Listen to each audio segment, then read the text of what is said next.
Izindaba zehora lesikhombisa sikwethulela zona bukhoma ekomkhulu le-SABC Auckland Park eGoli naze inohlonze kusihlwa nje. While falling within this category, have been exempted by SAPRA from regulation due to what they regarded as very low risk. Ungqongqoshe wezempilo uDokotela uAaron Mtswaleli namhlanje umemezela ukuthi abukho ubungozi obungako kwabesifazane kanye namantombazana abasebenzisa amaqakelo abangayithola bekubo ngenxa yekhemikhali elisetshenziswa ekuthwakeni kwawo. I'm asking what happened. No, there was a fight. There was not a that fight. it was an intentional. Did you shoot that person? No, it was physical. And he fell on his neck. I-NPA Northwest ifuna ukuhlinzekwa ngamadokodo amacala angaphambilini athinta usomabhizinisi uBrian Mokgotsi osekutholakale ukuthi akucaci ukuthi aphelelaphi ngokophenyo lwawo. The president has indicated to the delegation that he wants to be part of this. Aqhubeka eFree State amalungiselelo omngcwabo wayengumholi weCope uMsiwalikota nosekuvele indaba zokuthi nomengameli wezwe uCyril Ramaphosa kulindeleke ukuba abe ingxenye yawo. Naba kanidla gadlaza udinwa kuhloma uthanda ihlathi njengebaba lamswane kaNkonga usangeni lasho lathi mukuthu elemkhothi ihora sigcola gangile lawo maqathi sithebe angesethulekini nisile nibethele nishaye sentwala ningasinike singaboni.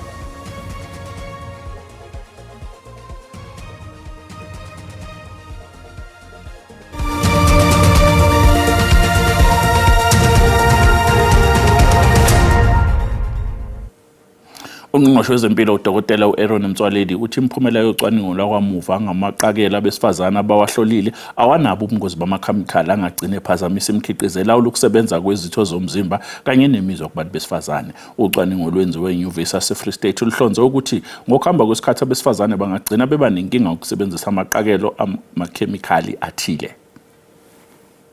Ngemumva kocwaningo olwenziwe eNyuvesi yaseFree State olushiya abaningi bekhathazekile oluveze ukuthi kutholakala amakhemikhali anobungozi kumaqakelo abesifazane, uhulumeni beseqinisekisa abesifazane kanye namantombazane ukuthi amaqakelo asaphephile ukwasebenzisa. Present in low concentrations in various foodstuffs, in household products, in personal care and beauty products. Umotsoledi uthi ucwaningo lwabo lusekelwa isikhungo esigunyaza ukusetshenziswa kwemithi yokwelapha kuleli iSAPRA. SAPRA tells us that certain sanitary pads, while falling within this category, that aids physiological function, have been exempted by SAPRA from regulation due to what they regarded as very low risk. Kanti inhlangano yezempilo emhlabeni iphinde yaqinisekisa ukuthi emhlabeni jikelele azikho isigameko zokugula kwabesifazane namantombazane ezeyamaniswa namakhemikhali akulemikhiqizo yamaqakelo. And we don't see any reason why the population should be denied this important public health benefit because currently there is no evidence that suggests otherwise. Umnyango wezempilo uthi izinhlaka ezilawula imikhiqizo kuleli zizoqhubeka nomsebenzi wazo wokuqapha nokulawula lemikhiqizo. I-NPA esifundazweni eNorthwest isinxusa amaphoyisa ukuthi wasondezele wonke amadokodo ayamene namacala athinta usomabhizinisi uBrian Mokgotsi. Lokhu kuzemva kokuvela kukaMokgotsi ngaphambi kwekomiti lasePhalamende eliphenya kabanzi ngokuxhumana kwakhe nabezomthetho kanye nosombusazwe. Mokgotsi wavuma ukuthi kunamacala avulelwa wona afaka phakathi ukubulala. Iningi lalamacala laziwa ukuthi aphelelaphi. Esidiwe ngusekhaya likasomabhizinisi waseNorthwest uBrian Mokgotsi lapho kubekwa ukuthi walwa khona noBhutinyane Muthusi ngozibandlela ka2011. uMuthusi kubekwa ukuthi walimala kulesigameko wabesephunyiswa emtholampilo nokuyilapho okwahlonzwa khona ukuthi usedlulile emhlabeni. You murdered somebody? Yes. Why? I mean, isn't that personal? Murder, personal. Can I ask me no. To say why? Maybe Kastwana made a personal. Say, if me and somebody had a fight and he died, and you ask me why? I'm asking what happened. No, there was a fight. There was not a that fight. It was an intentional. Did you shoot that person? No, it was physical. And he fell on his neck. Kunemibuzo ngokuthi ubudlelwane bukaMokgotsi kanye namaphoyisa kungenzeka yini kube yisona sizathu esenza ukuthi leli cala lihoxiswe. Say you were charged. Yes, and the matter was withdrawn. The matter was withdrawn. That's correct. Were you found guilty? No, But the case was dropped. the case was withdrawn. On what basis? I don't know. Ngemuva kwalesigameko uMokgotsi wavela enkantolo yemantshi yaseMabatho izikhawu eziningi. His first court appearance for the alleged murder was on the 19th of December of 2011. After extensive investigations and numerous court appearances, the case was then withdrawn by NPA on the 13th of October of 2022. I-NPA ayithandanga ukuphawula ngemininingwane yaleli cala okwamanje ngelithi isaqhubeka nokuhlolisisa idokodo.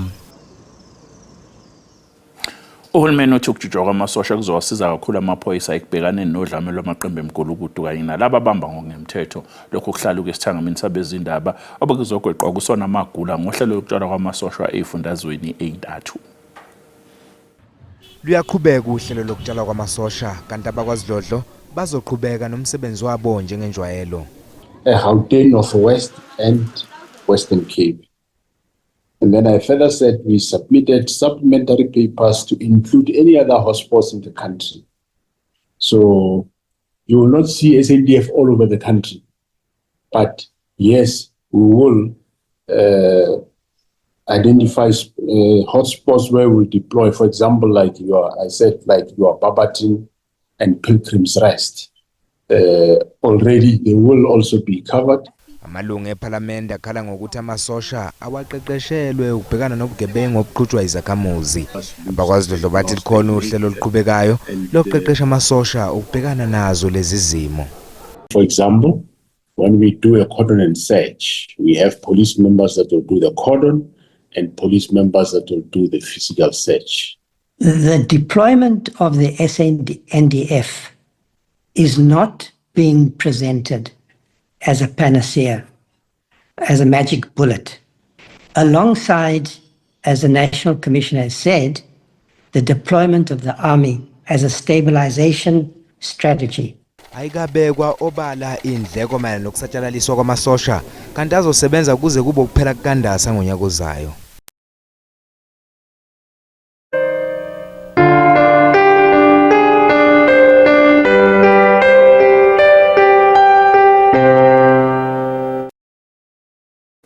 Umndeni kaMsiwa Likota ongasekho emhlabeni othi ulindele ukuthi umengameli wezwe uCyril Ramaphosa ahambele inkonzo yomngcwabo kaLikota ngomgqibelo. Abomndeni bathi umengameli wezwe ukhombisa ukuyimisela ukwethamela lenkonzo yomngcwabo kodwa lokhu kusazoqinisekiswa ngokuhamba kwesikhathi. uLikota uzohlonishwa ngomngcwabo osezingeni lombuso osesigabeni sesibili.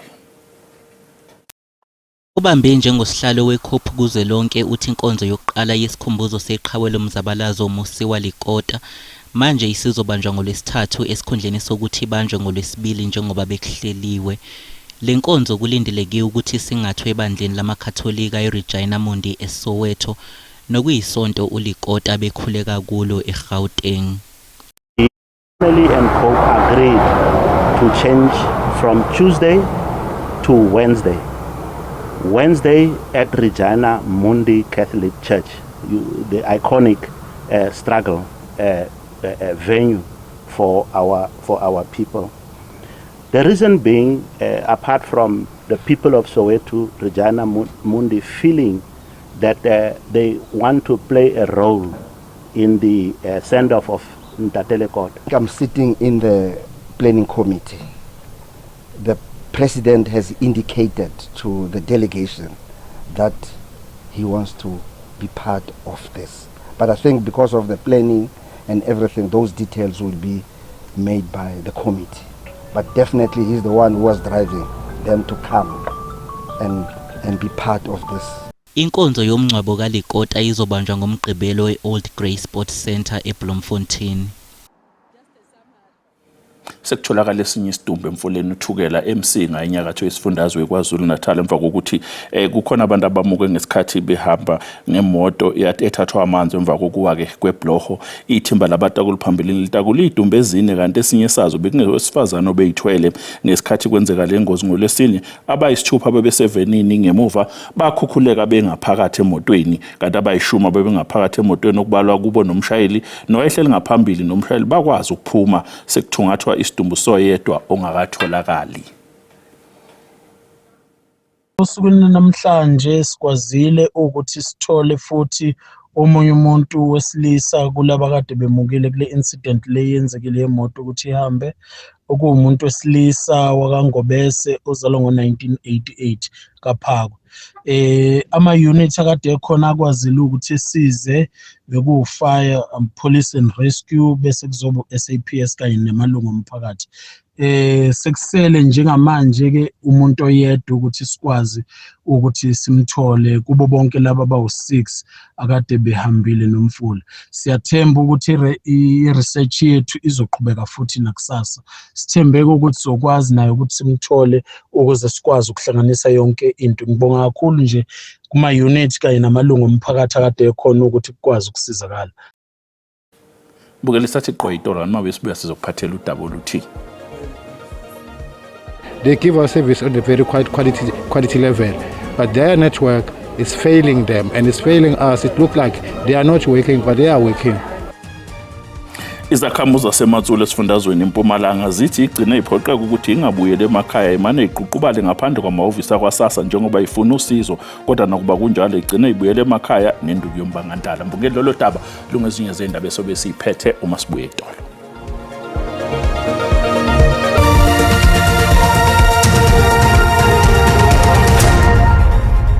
Asikubingelele sikwamukele imbukeli ngoba sanda kungena udabeni oluphambili besibike ukuthi uNgqongqoshe wezempilo uDokotela uAaron Motsoaledi namhlanje umemezela ukuthi abukho ubungozi obungako kwabesifazane kanye namantombazane abasebenzisa amaqakelo abangayithola bekubo ngenxa yekhemikhali elisetshenziswe ekuthakweni kwawo. Ucwaningo olwenziwa eNyuvesi yaseFree State luhlonze ukuthi ngokuhamba kwesikhathi abesifazane bangagcina beba nenkinga ngokusebenzisa amaqakelo anamakhemikhali athile.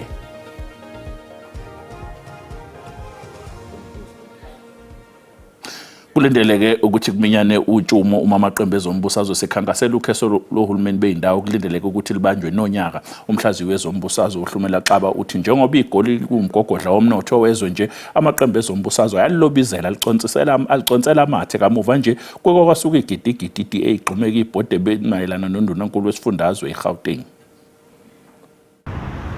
Isifundazwe iGauteng sithatha njengesomgogodla womnotho wezwe njengoba kusondele ukhetho lohulumeni bezindawo. Idolobha iGoli ibheke njengelizoba nombango oshubile wamaqembu ezombusazwe agaqelele umkhandlu.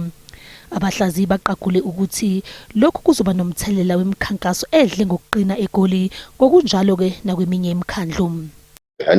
Going to be a very highly contested terrain because you must remember that Johannesburg is the largest council in the country with 270 seats, and it is also the largest city by GDP and population as well. So it does actually bode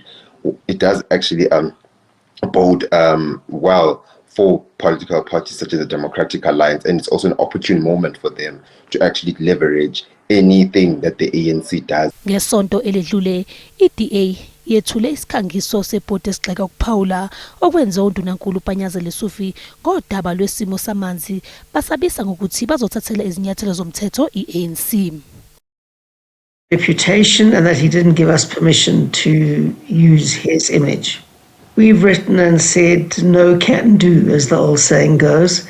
We're not going to take that down. We are going to leave it up there because it reveals the truth. And it's quite obvious that the ANC doesn't want people to know the truth. Sana okushubile kwamaqembu akhankasela ukhetho kusazofaneleke alandele imigomo enembandela yeIEC. The IEC that drafts electoral regulations in South Africa through the Electoral Code of Conduct. And the Electoral Code of Conduct, if you can go and look at it, does actually highlight the do's and don'ts of election campaigning, as well as some of the things that political parties ought to do. insofar as campaigning is concerned. And I think in this instance, I did hear the ANC saying that they are going to be following this up with the relevant authorities. Uhulumeni bezindawo kulindele ukuthi lubanjwe ngasekupheleni kwalonyaka. Kamuza sematsulo esifundazweni iMpumalanga zithi igcine iphoqe ukuthi ingabuyele emakhaya imane iququbale ngaphandle kwamahhovisi akwaSASSA njengoba ifuna usizo kodwa nokuba kunjalo igcina ibuyele emakhaya nenduku yombangandlala siphume ekaMubuyazi Nqina. Izakhamuzi zalapha zithi namanje zisakhathazekile ngoba usizo azilutholi futhi azinaso isiqiniseko sokuthi zizoluthola nini. Kunenkinga yokuthi engikubonayo mina kushoda abasebenzi. You get here as early as 3 a.m. and you'll be at the gate until 6 p.m. and you'll still be here until 4 p.m. without being assisted. Sometimes they turn us back. Others have been coming here for 3 weeks and others for 2 weeks. It's about mostly network here.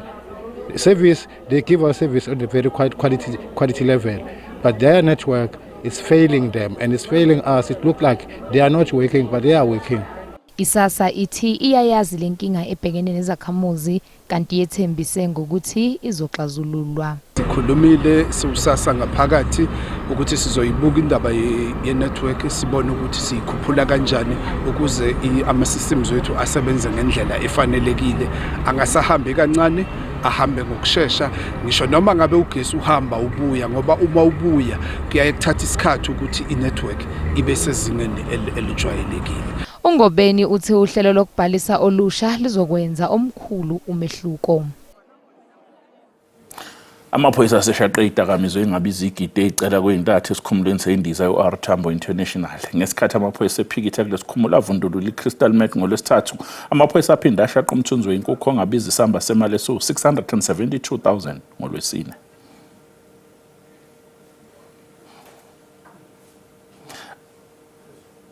Abanye abalabo baqashisa ngeindawo ehlala abafundi basemnyuvesi namanje basakhungathekile ngenxa yokubambezeleka kokukhokha kwesikhwama esixhasa abafundi ngemali iNational Student Financial Aid Scheme. Laba bathi kulukhunisatshe ukusebenza njengoba ingabonwa nje inkokhelo evela kuNSFAS. Abafundi bezikhungo zemfundo ephakeme bathembele ezindaweni zokuhlala ezingaphandle kwezikhungo. Abanye ke bayazikhokhela bekhiphe amaphakethini abo kanti abanye bathembele kakhulu esikhwameni esixhasa abafundi eNSFAS. Inhlangano ebhekele ngezindawo zokuhlala abafundi iSouth African Student Accommodation Providers Association ithi selikhuni kwamukela abafundi ngenxa ungakhokhelwa ngesikhathi. Loads are affected, and it's very disheartening in the way that NSFAS is always pointing fingers and not really taking accountability for the amount of entrepreneurs that they basically putting out of business, because this is a monthly issue. Usilindele Seyane ozinze eGoli unendawo ehlala abafundi abangama-44. Iningi labo ke likhokhela uNSFAS uthi ukungakhokhelwa kwakhe ngesikhathi kuphazamisa kakhulu ibhizinisi lakhe. Crippling, debilitating effect, in fact, because the students expect the lights to be on, the Wi-Fi to work, we provide transport to the university, we've got staff here, cleaner, caretaker, etc. All of those things need to function and it requires money. Kuze kube manje iNSFAS seyamukele izicelo zezindawo zokuhlala abafundi ezingaphezu kwezinkulungwane ezingama-200 kuzwelonke. Open and willing to engage landlords who still feel that they have outstanding claims. And I want to reassure that any valid outstanding claim, either from 2025 or 2024, NSFAS will settle, provided that it is a valid claim. iNSFAS sinxuse abanikazi bezindawo zokuhlala kanye nabafundi kuba bathumele izivumelwano abanazo esicikicikwe ngesikhathi ukuze kugwemeke ukubambezeleka kokukhokhelwa. Inyana yesebenzi nomsa ithi iphathimandla zemayini Kapa Minerals ziqinisekisile ukuthi maduzane kuzokhishwa isidumbu sokuqala kuyinhlanu zezisebenzi ezivaleleke emathunjini omhlaba. Sekuphele cishe amasonto amathathu izisebenzi zemayini Kapa Minerals zivaleleke ngaphansi kwemayini kanti lesigameko sithinta abaningi emphakathini waseKimberley. Inyunyana yezisebenzi nomsa ithi nethemba lokuthi labo abavalelekile bazogcina betakuliwe. Our undertaking and understanding as NUMSA that the rescuing process is indeed in progress. We happened to have had a conversation with management yesterday, whom they informed us that there are probabilities that they can recover one body, and that was from the time of our telephonic conversation, whom they have confirmed that they can at any given time be able to recover one body. Imindeni yezisebenzi emayini ezivalelekile icela ukuthi kusheshiswe uhlelo lokutakulwa kwabo. Support of each and every one of you, just to speed up this process. Please bring them out sooner and faster. I would like to say thank you to QMM and all the men with the prototype that's working 24/7 around the clock to get them out. Fundazo sumemezela ukuthi uzolula isandla emndenini ethintekile.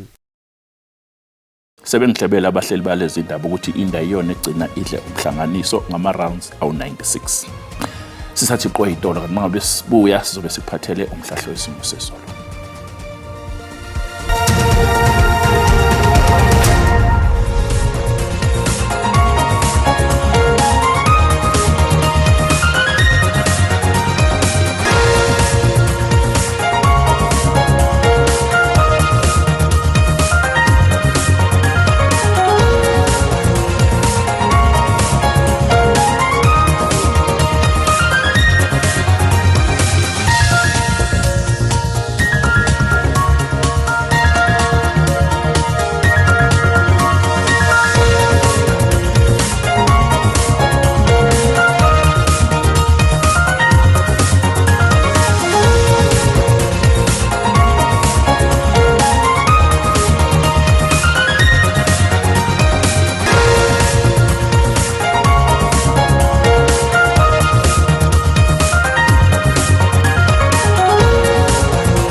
Mbukile, sale kahle.